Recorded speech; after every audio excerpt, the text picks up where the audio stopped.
Thank you, Peter.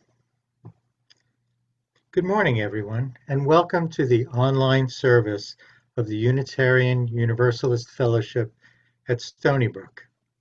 And Lashana Tova, Happy New Year to our friends of Jewish heritage. My name is Mike Hoffman, and I am pleased to be acting as your worship associate this morning. Our minister is the Reverend Margie Allen, who is leading the service with me this morning.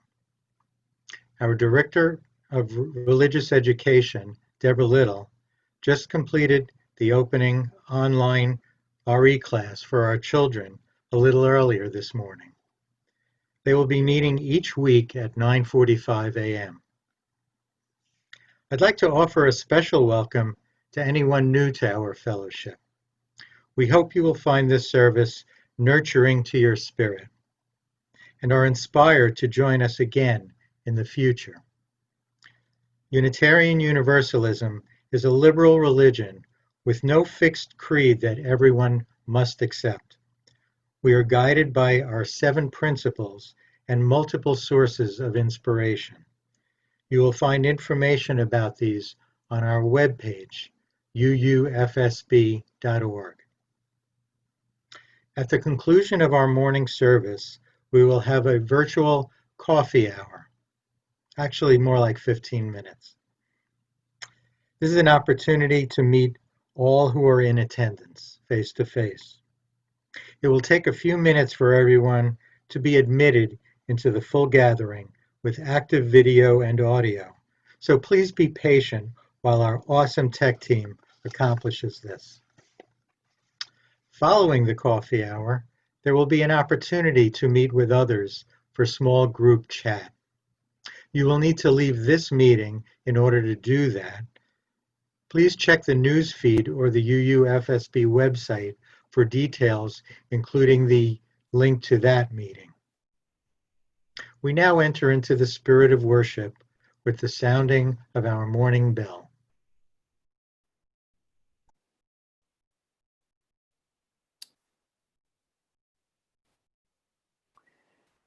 From belfries and public squares, temples, kitchens, schoolrooms, and chancels, the ringing of bells has summoned us from near and far to gather, to pay attention, and to prepare. We are always in the company of the past. As I sound our morning bell, all who heed its call and choose to come are welcome.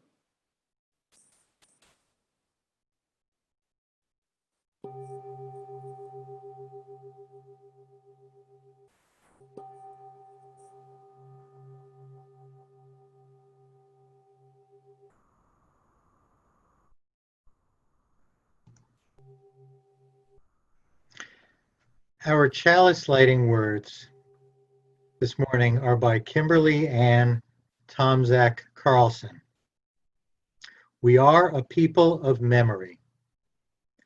As inheritors of our ancestors' legacy, we hold their stories tenderly, gleaning wisdom from diverse journeys, united in hope for the future. Guide us to trust and love as we kindle this flame together.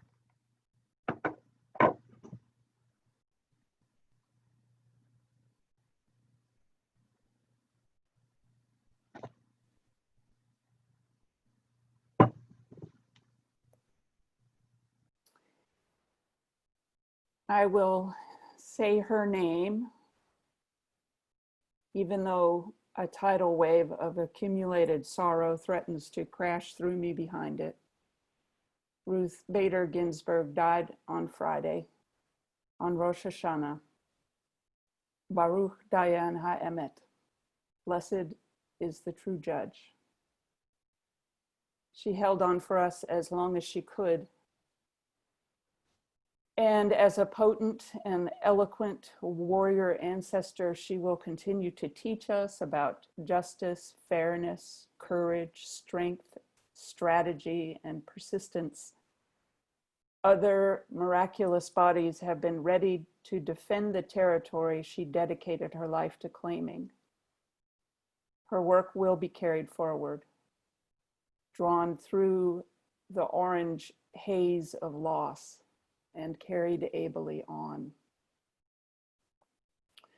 Our service this morning admires the continuity of human life along the timeline.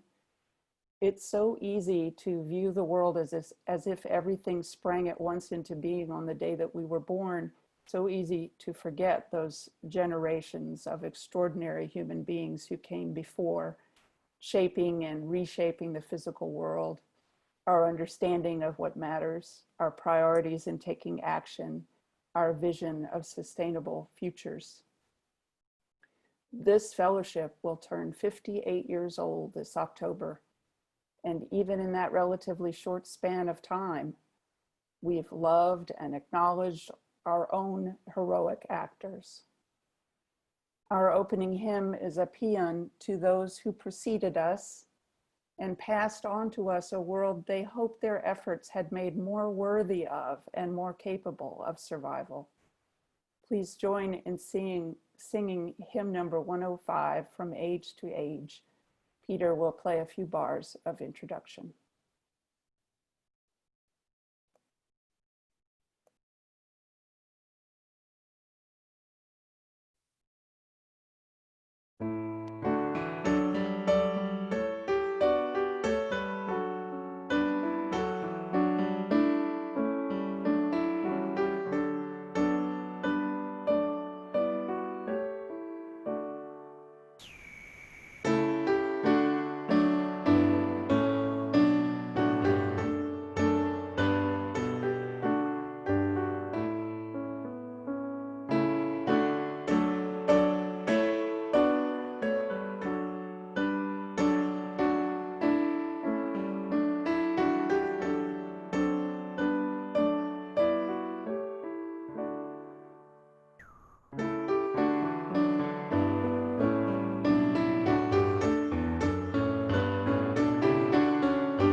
My first settlement as an assistant minister back in 2006, I worked with a senior minister who had been with that congregation for 25 years. He had grown the church up to be 700 strong in membership, but there was little in the way of governance, administrative, or programming infrastructure, which I had been called to help build. For him, everything was as it should be, all about Sundays and pastoral care. Whenever I spoke of, quote, the congregation, end quote, he would say to me, there is no congregation. There is only Tom and Sally and Betty and Rick, which were the names of random members at that time. And there was no arguing with him on this point. But I never stopped believing that a congregation has a life of its own, just as we do as individuals, that it has a history and personality, grows and changes, makes mistakes and innovations, discovers its gifts and suffers and celebrates. Yes, a congregation is animated by the flow in and out of time of those who need and value and love it. Yes, We do that, our fellowships, Unitarian Universalist people. Generations of boards, volunteers, worshipers, staff, ministers, committee chairs, families, children. We are the organs of consumption and production, the heart and mind, the longing, the drive, the moral compass. This fellowship is a force for good that we, the continuous flow of human love and principled aspiration, move through time.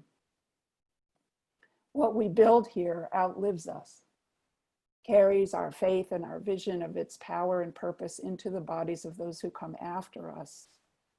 They know us through the gifts we leave behind, what we built, supported, won, wrote, grew, invented, the ways we connected, solved problems, deliberated, directed energy, the ways we otherwise studied, transformed, and deployed the fellowship and faith we received and passed it forward into capable hands.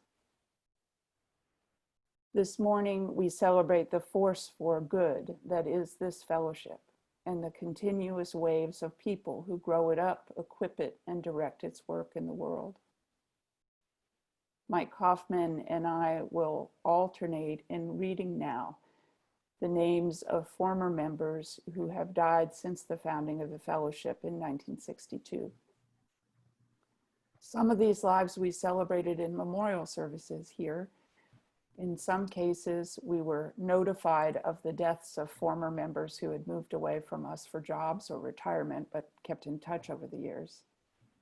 You will notice that some names are marked with an asterisk. This indicates a person who was one of the 19 original founders of the congregation. These builders of our tradition and our congregation, we remember and honor today. James M. Zilberg, Thomas J. Tierney, Claire Lytle Hock, Kurt Esser, Robert Cushman Murphy, Isabel Russell Wennis, Eugenia Zilberg, Ernest Camperman, Grace E. Barstow Murphy, Helen Littlefield, Hazel Vance, Maxwell McWeiner, John Jack M. Wennis, Irving S. Carton, Norma Giancola, Carl Giancola, Ralph Burney, Margaret Wally Romanelli, Diane Howarth, Joan Plimpton McKinnon, Philip H. Oppenheimer, Lloyd E. Sargent, Lester Shire, Hannah Severin, James M. Crane, Nicholas George Romanelli, Arthur Salzberg, Donald Shukoff, F. Frederick Leon, Lorena Renee Shriver, Matilda Tilly Camperman, Ruth Shire, Julia Faye Pohalski, John R. Jack Stain, Doris T. Witchin, Dorothy Duff Beal, Edward Feast, Andrew Philip Hull, Mike Begg, Robert Cunard, Elizabeth Dudley Baker, Claire Cooper Tagnoli, Laura Jane Pahalski, David Williams, Nancy B. Pervin, Philip A. Leisha, Molly Daskell Begg, Natalie Feast, Ellen Lubin, Victor Zadikov, Marion Cunard, Richard P. Fike, Edith O. Gordon, Doris Lewis Sargent, Dorothy Dory Goodman, Russell Kerr, William Bill E. Littlefield, Wilma Britton Myers, Langdon Lang Prouty Jr., Harriet Wyant, Nora Bredis, Evelyn V. Lovelace, Deborah Wolfe, Gail Kent Shallcraft, Roger Allen Pfeiffer, Inga Zadikov, Vincent John Costanza, Mitsuko Watanabe Culver, James Jim Freud, Kelly Cummings Kramer, Ursula Moylan, Dorothy Dory Prouty, Alan G. Vorwald, Rosalie Samuels, David S. Kirk, Jane V.C. Stain, Conchetta Chalcraft, Ilona Harisco, Anne Sally Ullman Hirsch, Gustav Blazik, Dolores Crane, Sue P. Seary, Stephanie Regan, Margot Hanau, Nina Rubenstein Corre, Marion Ulrich, Ed Michael, Greg Pfeiffer, Jason Straub, Barbara J. Diamond, Dorothy Hoffman, Hugh Powell, Ziggy Walensky.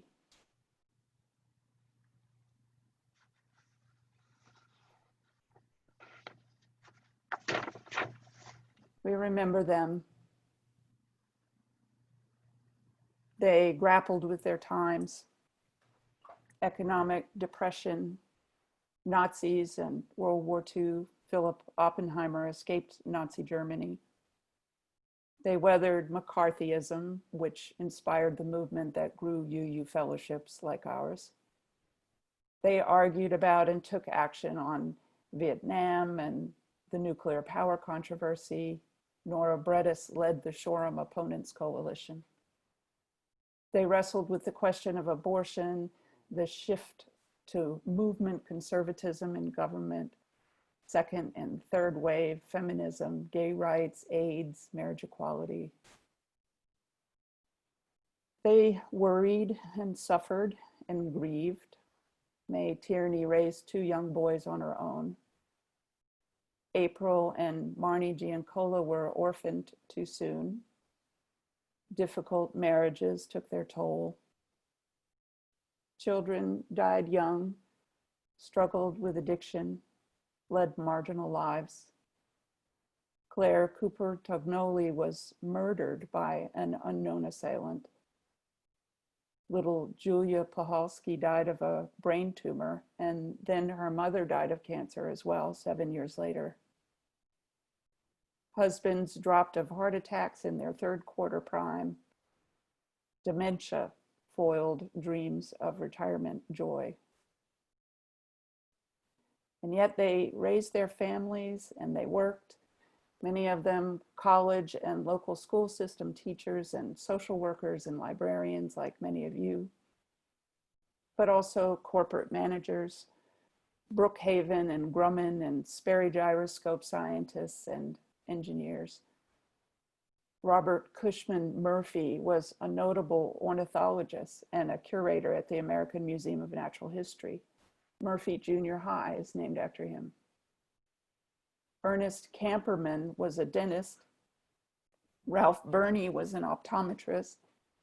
Nora Bredis was a Suffolk County legislator. Alan Vorwald was an engineer who worked with Richard Feynman on the nuclear bomb and was courted for his shortstop chops by the Chicago Cubs. Grace Murphy was deaf and wrote a book entitled Your Deafness Is Not You. Sue Seary was our very first office administrator, and Laura Pahalski was our second. In their spare time, these folks shaped the UU Fellowship we love today. The Stuffies sat on the James Zilborg wooden bench last Sunday. Ernest Camperman and a friend started a book discussion group that still meets today. Helen Littlefield, Wilma Myers, Nora Bredis, and Ursula Moylan, among others, taught our children on Sunday mornings for years. Jack Wennis oversaw the purchase of our Nichols Road property. The Giancolas pioneered our Passover Seder that's happened annually since. And Norma Giancola and the girls started our 12 Days of Christmas tradition. Nick Romanelli and Natalie Feast created our memorial garden.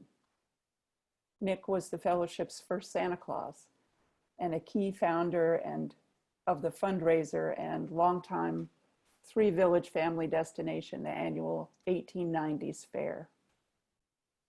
Dorothy Beale directed the melodramas in that fair, and Jim Freud played the character P.T. Barnum, and he and his wife Carolyn led a vital youth group for many years. Lang Prouty set the fellowship up to call our first minister after years of lay leadership. Dory Prouty wrote the Unicorn play for the building dedication in 1976 and got our whole unicorn thing going. David Kirk was our anchor tenor and sorely missed, and our IT go-to for many years. Jane Stain and Ann Hirsch played the piano. Jack Stain and Molly Begg and Edith Gordon were, well, they were pillars of the congregation. Gail Chowcraft started the Fair Trade coffee and chocolate sales. Ed Michael headed the committee that built the sanctuary and program wing addition that we worship in now, completed in 2005.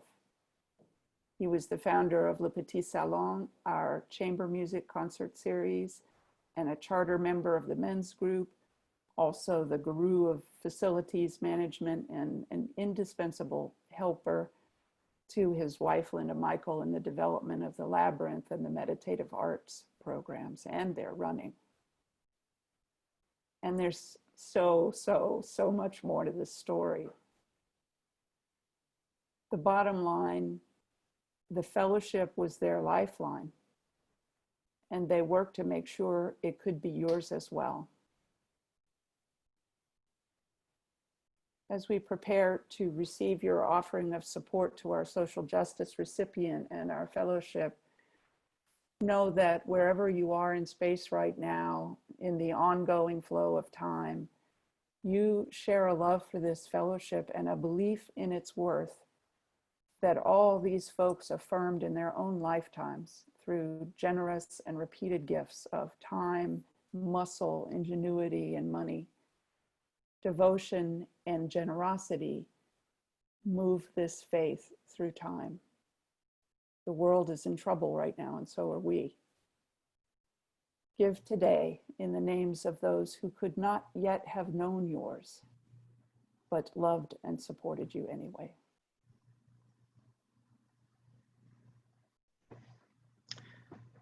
So as Margie explained, it is our spiritual practice to take an offering, which will be shared between our fellowship and an agency doing social justice work. This month's Share the Plate social justice recipient is the Poor People's Campaign. The Poor People's Campaign is a national call for moral revival, an echo from the underside of history of the revolution of values invoked by the Reverend Dr. Martin Luther King Jr. in 1968. It is a fusion coalition of people fighting poverty, racism, ecological devastation, militarism, and the war economy, and the false moral narrative of Christian nationalism. They seek to bring all the oppressed people together, to build power and to create a just society. They work to change the narrative by changing the narrator, speaking truth to power. We can't pass the plate in this virtual setting, but the pandemic puts us here has also created a financial crisis for the fellowship. So please support UUFSB and the Poor People's Campaign as generously as you are able. Thank you.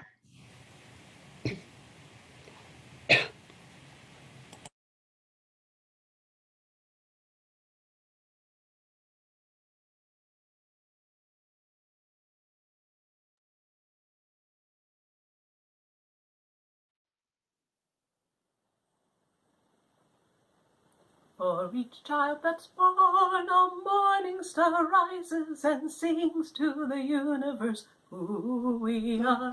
For each child that's born, a morning star rises and sings to the universe who we are. For each child that's born, a morning star rises and sings to the universe who we are. For each child that's born, a morning star rises and sings to the universe who we are. We are our grandmother's prayers, and we are our grandfather's dreamings. We are the breath of our ancestors. We are the Spirit of God. We are mothers of courage and fathers of time. We are daughters of dust and the sons of great visions. We're sisters of mercy and brothers of love. We are lovers of life and the builders of nations. We're seekers of truth and keepers of faith. We are makers of peace and the wisdom of ages. We are our grandmother's prayers, and we are our grandfather's dreamings. We are the breath of our ancestors. We are the Spirit of God. For each child that's born, a morning star rises and sings to the universe who we are. For each child that's born, a morning star rises and sings to the universe who we are. For each child that's born, a morning star rises and sings to the universe who we are. For each child that's born, a morning star rises and sings to the universe who we are. We are one.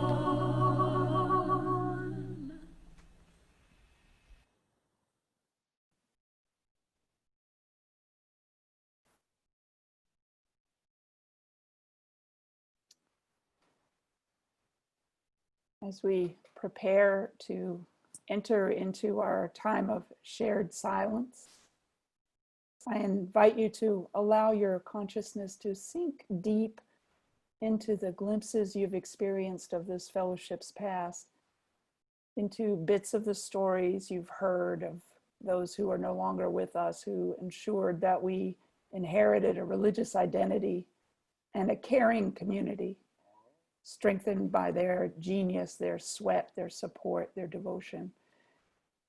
They were for us what we will be for the children of our grandchildren, bestowers of blessings of incalculable value to human beings determined to be, as the song says, lovers of life and the builders of nations, seekers of truth and keepers of faith, makers of peace and the wisdom of ages, a people of courage, vision, and love in a world that so easily forgets what really matters. Peter's piano will bring us out of the quiet into song with spirit of life. Until then, dive deep.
When Rabbi Buchdahl dedicates a baby at Central Synagogue, where I attend virtual services, usually on Fridays, she lifts the child over her head against the backdrop of the open ark and the Torah scrolls, and offers the Jewish tradition's most ancient blessing, the priestly blessing.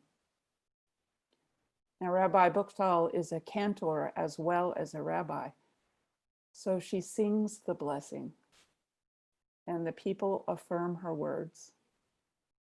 And the parents watch their baby dangling in the air over her head. And the ancient melody drops down over the room like a prayer shawl. The Lord bless you and keep you. And the people say, may it be so. The Lord make his face to shine on you and be gracious to you. And the people say, may it be so. And the Lord turn his face toward you and give you peace. And the people sing shalom. It's a powerful moment during which generations of people have given thought, as I have, I'm sure, to what it means to bless and be blessed. Here's what I've been concluding. A blessing is a message that comes from a source, known or unknown, through language or the senses or through some means we may never understand. The message content is simple. Pay attention. Change is afoot. You are not alone. The message affects everyone who is aware it's been delivered.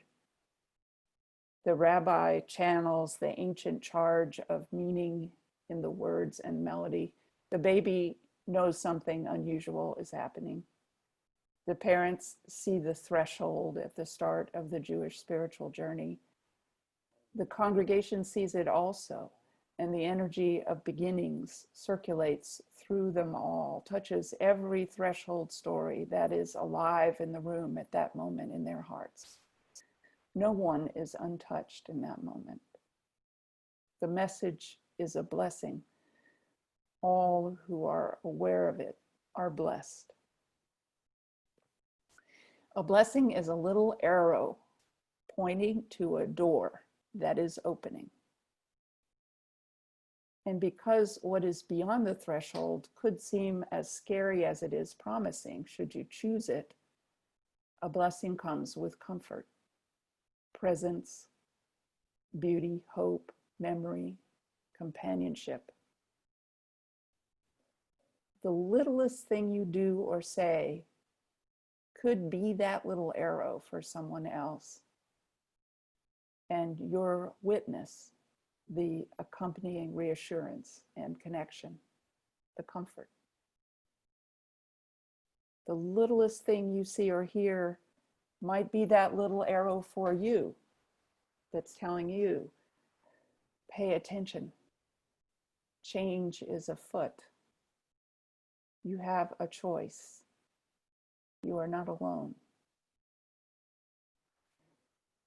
If human life is about becoming ourselves, discovering and giving our gifts, blessings are the messages that shine a little light on the opportunities to take the salient steps towards self-realization. And if a UU fellowship is truly a sanctuary for transformation, all who co-create the means for that growth have sown a field of blessing for those who come in search of the door to their next metamorphosis. Pay attention.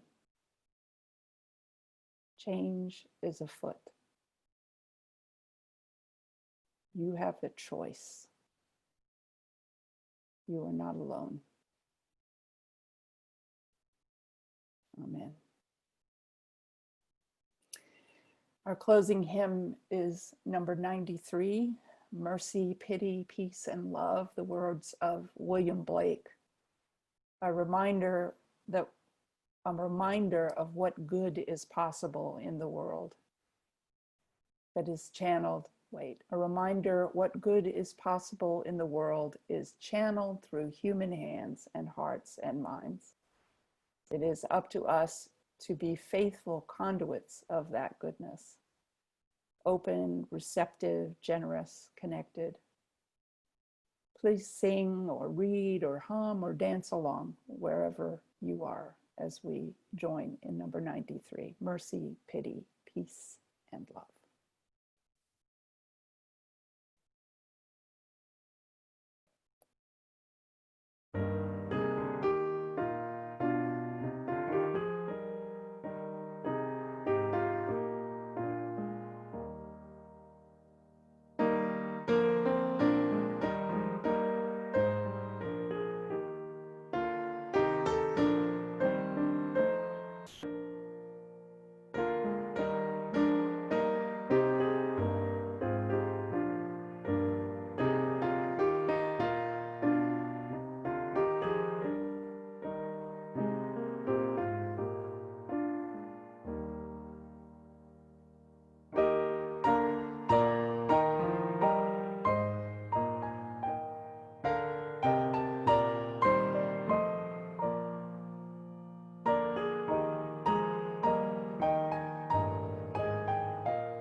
Our closing words this morning are those of Rebecca Parker, a wise and influential former president of Starr King School for the Ministry, one of two seminaries founded for the education of Unitarian Universalist ministers. Your gifts, whatever you discover them to be, can be used to bless or curse the world.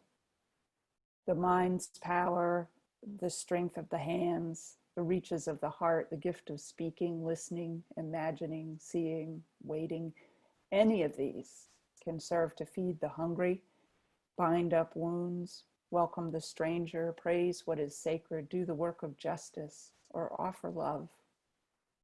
Any of these can draw down the prison door, hoard bread, abandon the poor, obscure what is holy, comply with injustice, or withhold love. You must answer this question. What will you do with your gifts? Choose to bless the world.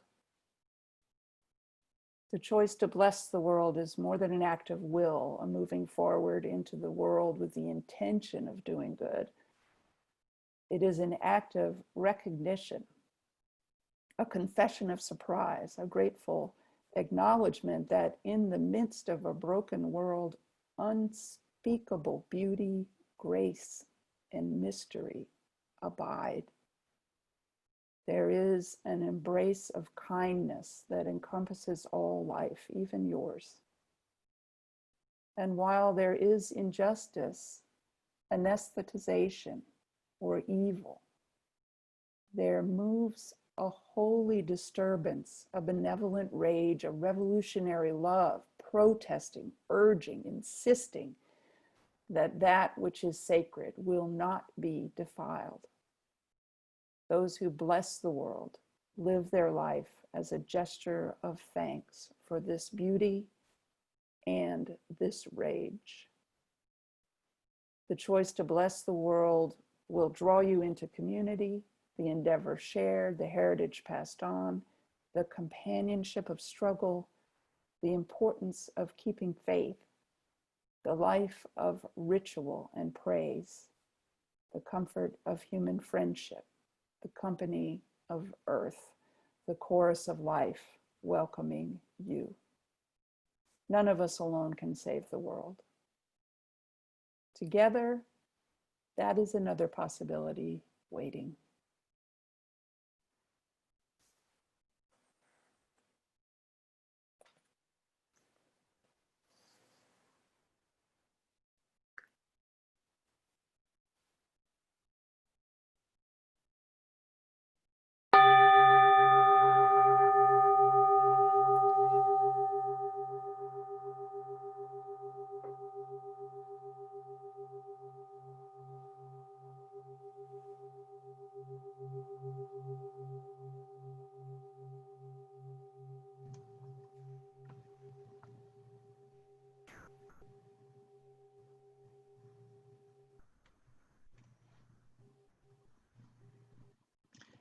As I extinguish our chalice, I will share these words by Amy Zucker Morgenstern.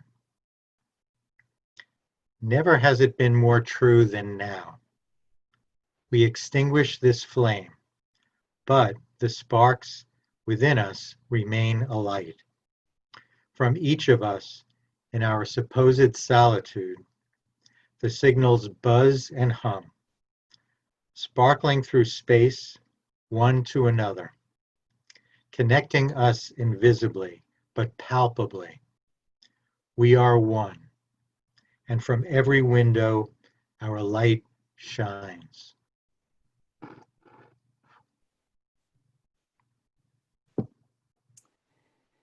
Our service concludes with a benediction, but before I offer those good words, I want to urge you to hang around for a moment to participate in the poll that will follow to determine the recipient with which we will share our offering plate in October.